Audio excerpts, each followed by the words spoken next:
Let's get it. The movie begins with the introduction of Sid, who is a high school senior student. He's an unpopular guy at school, and he wants to stay that way so he can spend his days there without any trouble. For this, he's come up with 3 rules, and the first one is about staying as silent as possible, because silence never leads a person to problems. His second rule is to avoid standing out and seeking the spotlight in school. So he takes on low-key roles like helping out at hockey games, being a backup in school plays, and participating in the annual video game team. Finally, his third rule is to stay away from the school's infamous bully named Chuck. Chuck is a troublemaker who beats anyone who gets on his nerves, and he records these violent encounters for his YouTube channel. There was even an incident where he almost killed someone, but due to his wealthy father, he managed to escape legal consequences. Later on, we see a guy named Jim, who is Sid's best friend. Jim dreams of becoming a social media star, and he disagrees with Sid's way of life and the rules he's established for himself. While they're chatting, Sid sees a beautiful girl named Tiff, whom he's had a crush on for ages. He recalls that the last time he talked to her was when they were both 8 years old and dancing on the ice. Now he's hesitant to confess his feelings because she's dating Chuck. Afterward, Sid and Jim are strolling through the garden when their third friend, Luna, arrives. It's apparent that Jim and Luna have feelings for each other, but they deny it and often fight with each other. After school, Sid arrives home to find both of his mothers waiting for him. They inform him that he's received a letter from the school, and they are aware that the homecoming party is approaching. Sid says that he does not want to go, but his mother tells him it's a memorable experience he'll cherish as he grows older. However, Sid is still uninterested and mentions he doesn't even have a date for the event. That weekend, Sid spends his time playing video games, and when he arrives at school, he is exhausted from going 72 hours without sleeping. His sleep deprivation starts affecting him in various ways, from his eating to his lack of energy for sports. In his fatigued state, he accidentally insults Chuck, who then violently attacks him in front of their classmates. A teacher eventually intervenes, but Sid, who is still not in control of himself, disrespects the teacher in front of everyone. He has broken the 3 rules he set for himself by speaking out in front of the entire school. Chuck then promises that he will kill Sid the next time they meet. In the next scene, Sid awakens in a bed and Jim is beside him, saying that he has been unconscious for 7 hours. He also claims Chuck has been suspended from school for 2 weeks and is required to attend an anger management program. This means that Chuck will be back in school on the day of the homecoming party. Hearing this, Sid becomes terrified and believes that the end of the school year will also be the end of his life. He's frustrated with himself for breaking his own rules. The next day, he goes to school thinking that his life will end in 2 weeks and that he cannot leave the world without enjoying anything. Later, in a sex education class, a girl is giving a lecture about abstinence, so Sid gets up and argues against it.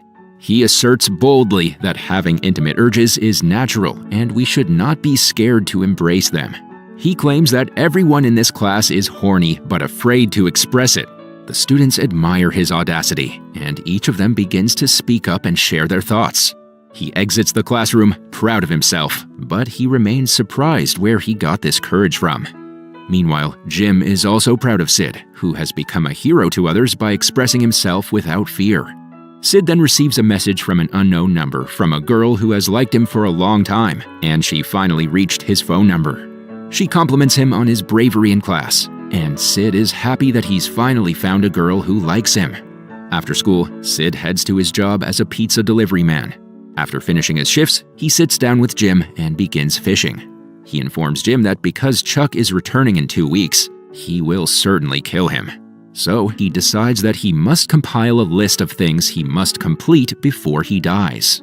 With only 14 days left, Sid goes to school, and for the first time, he feels unafraid. All the students treat him like a hero, and Jim informs him that the whole school is buzzing about him. Just then, Sid receives a message from the unknown girl, mentioning she's watching him from afar. He scans the area and spots Tiff approaching, so he figures she must be the one messaging him. Tiff then walks over to Sid and apologizes for Chuck's behavior.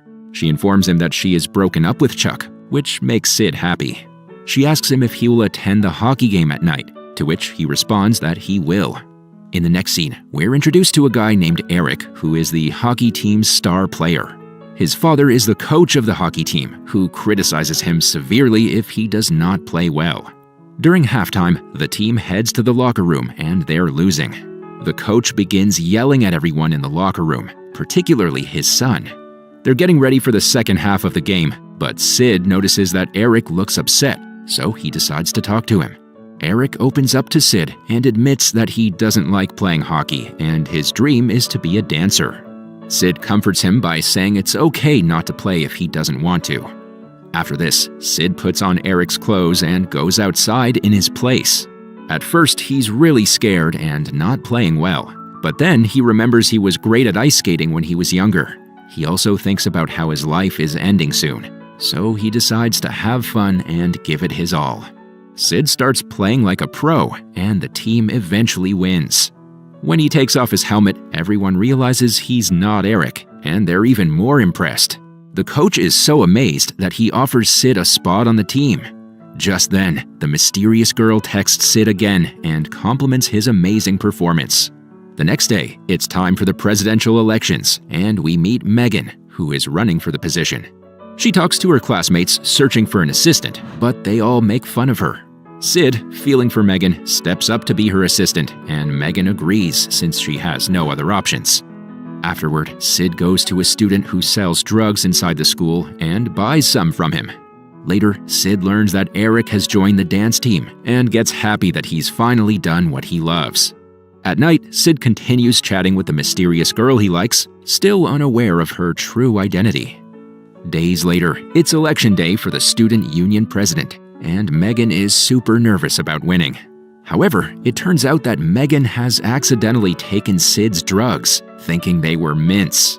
Megan, who is taking drugs for the first time in her life, is terrified that she will lose her position. Sid then decides that he supports her, so he also takes drugs to reassure her that she is not alone. When the time comes for their speeches, both Megan and Sid lose their senses due to the drugs.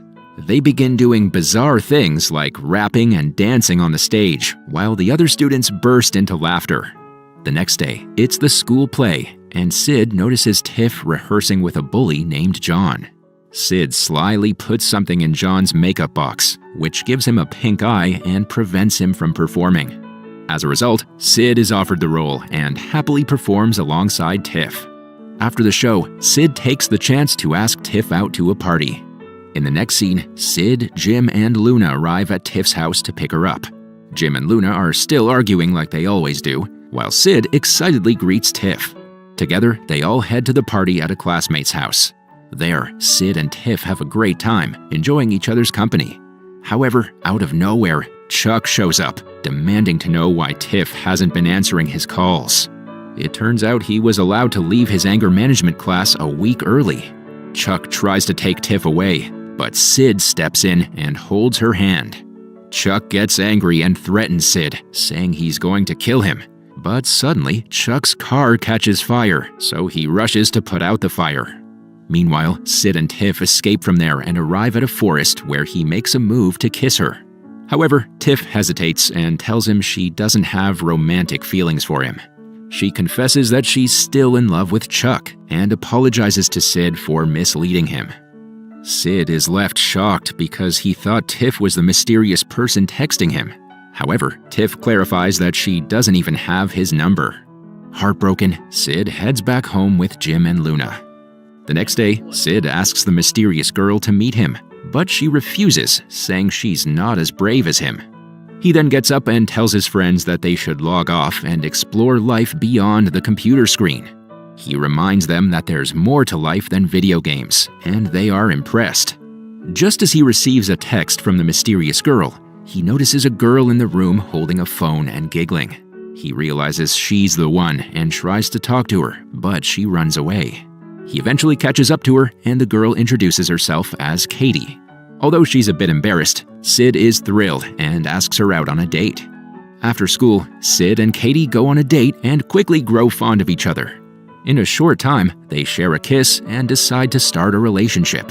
One day, while Jim is outside walking his dog, he spots Chuck and his friends in a car. They offer him a ride and suggest filming a video together.